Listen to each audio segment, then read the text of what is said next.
मित्र किसे कहते हैं? जो अच्छा एक बात बताओ, इतिहास में एक मित्रता याद की जाती है। एक मित्रता तो कृष्ण और सुदामा की है, लेकिन एक मित्रता कर्ण और दुर्योधन की है। कर्ण और अच्छा ये बताओ, कर्ण और दुर्योधन की मैं बात करूं यहां पर, कर्ण और दुर्योधन की मित्रता, ये मित्रता सही है कि गलत है?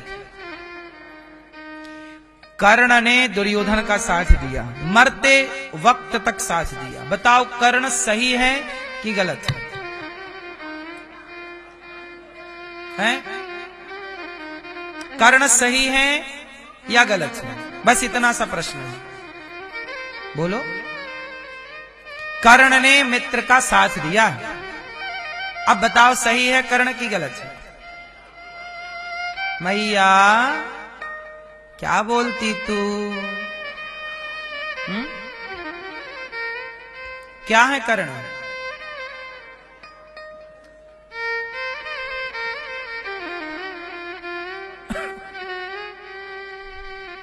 सुनो, कर्ण सही है कितने लोग स्वीकार करते हैं? हाथ उठा के बताओ। कर्ण सही है। कर्ण गलत है कितने लोग स्वीकार करते हैं? कुछ लोग कह रहे हैं कर्ण गलत है, कुछ कह रहे हैं सही है। आओ इस पे पूरा विश्लेषण कर लेते हैं। बिना विश्लेषण के बात समझ में नहीं आएगी भैया, समझ में आए इसके लिए सुनना पड़ेगा। कर्ण बहुत अच्छे मित्र हैं, सही है, परंतु कर्ण ने साथ किसका दिया? दुर्योधन का। अच्छा, दुर्योधन की सभा में जब द्रौपदी के कपड़े उतारे जा रहे थे, उस समय कर्ण भी वहां मौजूद थे। मित्र किसे कहते हैं? मैं परिभाषा में कर्ण का नाम रख रहा हूं।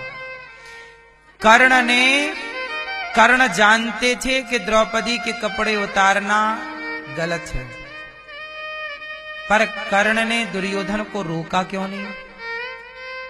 कर्ण ये कह सकते थे कि मित्र, एक नारी को सभा में निर्वस्त्र करना धर्म नहीं है। अरे मित्र उसे कहते हैं जो गलत से मित्र को रोके। आपका मित्र आप गलत कर रहे हैं तो आपका मित्र ये नहीं कि तू गलत कर रहा है तो चल मैं भी तेरा साथ दूं। जो गलत में रोके और सही में साथ दे वो मित्र है। मित्र का मतलब ये नहीं कि तू बलात्कार कर रहा है, चल मैं भी करता हूं तेरे साथ। ये मित्रता नहीं है। मित्रता तो ये है, आप जानते हो कि मेरा मित्र गलत चला गया, गलत रास्ते पर है, उसको सही करना, मोटिवेट करना। भाई तू गलत जा रहा है यार, तू शराब क्यों पीने लग गया, तू गांजा क्यों पीने, तू गलत है, ला हाथ पकड़ के जो निकाल ले गलत से, वही ना मित्र है।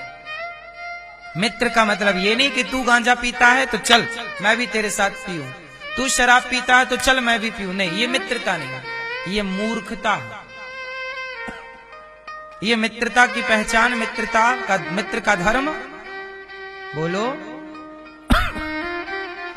इसलिए मेरी आपसे विनती है कि पहले ये जानना बहुत जरूरी है कि मित्र कौन है। हम लोग सबको मित्र मान लेते हैं, सब मित्र नहीं है। कैकई ने मंथरा को अपना गुरु मान लिया, तू तो हमारी गुरु है। सब गुरु नहीं हो सकते, सब मित्र नहीं हो सकते।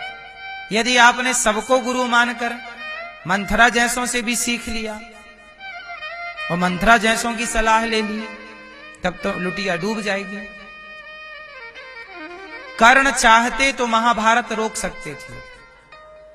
कैसे?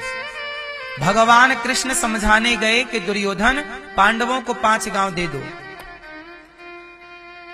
युद्ध नहीं होगा। बोला हां, गए थे ना भगवान कृष्ण, गए पांडवों को 5 गांव दे दो, युद्ध नहीं लड़ना। भाई गलत है, क्यों मारा काटी करें, क्यों तुम्हें मारूं, क्यों मैं मरूं, गलत है। दुर्योधन इतना दुष्ट कि भगवान कृष्ण की बात नहीं सुनी। अच्छा, कर्ण चाहते तो दुर्योधन को समझा सकते थे, क्योंकि कर्ण की बात दुर्योधन मानता था। कर्ण चाहते तो बोल देते कि यार युद्ध करना समाधान नहीं है, तुम पांडवों को 5 गांव दे क्यों नहीं देते?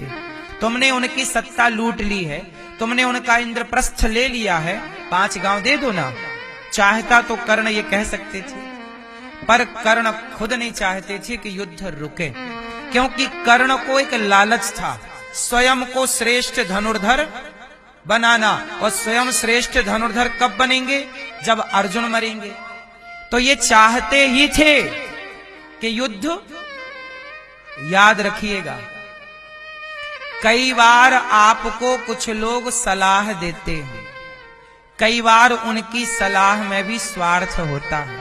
कुछ लोग, क्या होता है, जब आप अपने पिता से लड़ते हो, जब आप अपने भाई से लड़ते हो ना, तो गांव के, समाज के, परिवार के कुछ लोग आपको समझाते हैं, यार तू सही है, तू सही है, हाँ तूने क्या गलती की, तेरा भाई गलत है। अब ये लोग जो समझा रहे हैं ना, ये सारे शकुनी हैं। ये सारे क्या हैं? ये सब शकुनी का अभिनय कर रहे हैं। अरे इन लोगों को बोलना चाहिए कि भाई तेरा भाई है यार, लड़ाई हो गई, कुछ कह दिया, क्या बात, चलो गले मिलो। जो गले मिलाए वही ना इंसान है। जो तुम्हारी लड़ाई में, कई लोग तुम्हारी लड़ाई का फायदा उठाते हैं और वो चाहते हैं कि तुम एक ना हो पाओ, क्योंकि तुम्हारे लड़ने से उनका, यही अंग्रेजों ने किया था, फूट डालो शासन करो। इतनी सी बात तुम समझ नहीं पाए, इतना सा तुम देख ना पाए, इसलिए तो हम कहते हैं कि तुम्हारी आंखों से कुछ दिखता है तो कुछ नहीं दिखता। तो जो नहीं दिखता वो भी दिखे, इसके लिए सत्संग करना चाहिए। समाज में ऐसे लोग हैं जो आपके भाई भाई में, पति पत्नी में, माता पिता में, परिवार में फूट डालना चाहते हैं। बोलो हाँ। अब जैसे एक छोटा सा उदाहरण मैं आपको देकर समझा दूं।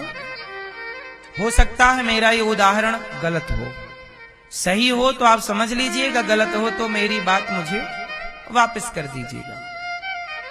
जैसे पति पत्नी की हुई लड़ाई, एक उदाहरण दे रहा हूं मैं आपको, सिर्फ पति पत्नी की लड़ाई हुई, जरा सी बात थी, पत्नी चली जाती है मायके, और मायके में माँ बोलती है, पिता बोलते हैं, भाई पूछता क्या हुआ, वो बोलती है मेरा तो सम्मान नहीं है ससुराल में, सास ने तो ऐसा बोल दिया, ससुर ने ऐसा कह दिया और पति ने ऐसा कह दिया। उस समय लड़की के माता पिता क्या बोलते हैं, अरे तेरे पति की हिम्मत कैसे हुई, कैसा कह दिया, तेरी सास की हिम्मत कैसे हुई, ऐसा कह दिया। समझ लो कि इस तरह समझा रही है यदि मां, तो ये मां नहीं है, मां के रूप में मंथरा है। समझाना ऐसे चाहिए कि बेटा लड़ाई सबके घर होती है, सास सबकी ऐसी ही होती है, पति पत्नी में लड़ाई ऐसे ही होती है बेटा। दो बात तुम सुन लो, दो बात बुला लो अपने दामाद को, प्यार से समझा दो कि भैया हमने अपनी बेटी आपको दी है, जिस बेटी ने माता पिता परिवार का त्याग किया है अपने पति के लिए, उस पति का धर्म है कि वो अपनी नारी का सम्मान करे, वो नारी की इज्जत करे। इस तरह से समझा बुझा के भी बात बन सकती है, लेकिन आदमी वहां अकड़ जाता है और उस अकड़ में अपने हंसते खेलते घर में आग लगा के और पूरे रिश्ते समाप्त कर लेता है। और फिर लोग उम्मीद करते हैं कि चलो जी तुमसे तलाक लेंगे, और तलाक लेने के बाद साल 2 साल के अंदर आप दूसरा लड़का ढूंढने लग जाते हैं। तो क्या गारंटी है कि जो दूसरा वाला मिलेगा वो नहीं डांटेगा, या दूसरी वाली जो औरत आएगी, पत्नी आएगी, वो तुम्हें कुछ अपशब्द नहीं कहेगी? इसकी गारंटी कौन लेगा? सारी जिंदगी बर्तन यदि एक साथ हैं तो खटपट होगी। बोलो हाँ। घाव हो जाता है तो हम घाव होने से हाथ नहीं काटते, उस पर दवाई करके उसका इलाज करते हैं। रिश्ते खराब हो गए तो रिश्ते त्यागते नहीं हैं, उन्हें समझा बुझाकर ठीक करने का प्रयास करते हैं। और ठीक क्या नहीं हो सकता, ठीक क्या नहीं हो सकता ये बताइए, बोलो मां मेरी मैया, ठीक क्या नहीं हो सकता? टूटी हड्डी जुड़ सकती है, तो टूटे रिश्ते क्यों नहीं जुड़ सकते? प्रकृति कैसी है, हड्डी टूट गई ना आपकी, दो टुकड़े हो गई, तो दो टुकड़े हड्डी भी जुड़कर एक हो सकती है, हो जाती है और नेचुरल होती है। प्लास्टर चढ़ा दिया सही जगह चिपका के, खत्म बात। प्रकृति अपने से उसे ठीक करती है, शरीर अपने से उसे ठीक करता, बोलो हाँ। फिर जब प्रकृति ये कहती है कि दो हड्डी, टूटी हुई हड्डी एक हो सकती है, तो चलो आज हमारी आपकी खटास है, आज हमारी तुम्हारी लड़ाई है, पर जरूरी थोड़ी है कि आज लड़ाई है तो कल भी लड़ाई रहे। हम कल एक भी तो हो सकते हैं, एक होने की संभावना भी तो है, बोलो हाँ। यदि आप चाहो तो सारी संभावनाएं हैं, और आप चाहो ही ना तब कोई संभावना नहीं। इसलिए भगवान कृष्ण शांति दूत बनकर के गए कि महाभारत से पहले मैं शांति दूत बनकर जाऊं, कल को दुनिया ये ना कहे कि आपने प्रयास नहीं किया था। मैंने तो प्रयास किया जोड़ने का, टालने का, महाभारत टालने का, अब फिर भी तुम्हारी मूर्खता, तुम्हारी अज्ञानता, तुम्हारा एटीट्यूड, दुर्योधन का अभिमान और कर्ण की अज्ञानता, कर्ण का ये घमंड कि मैं सबसे बड़ा बलवान हूं, कैसे साबित होऊंगा, मैं अर्जुन को मारूंगा। अपने को बड़ा मानने, अपने को बड़ा साबित करने के चक्कर में करोड़ों निर्दोष लोगों की हत्या हो गई।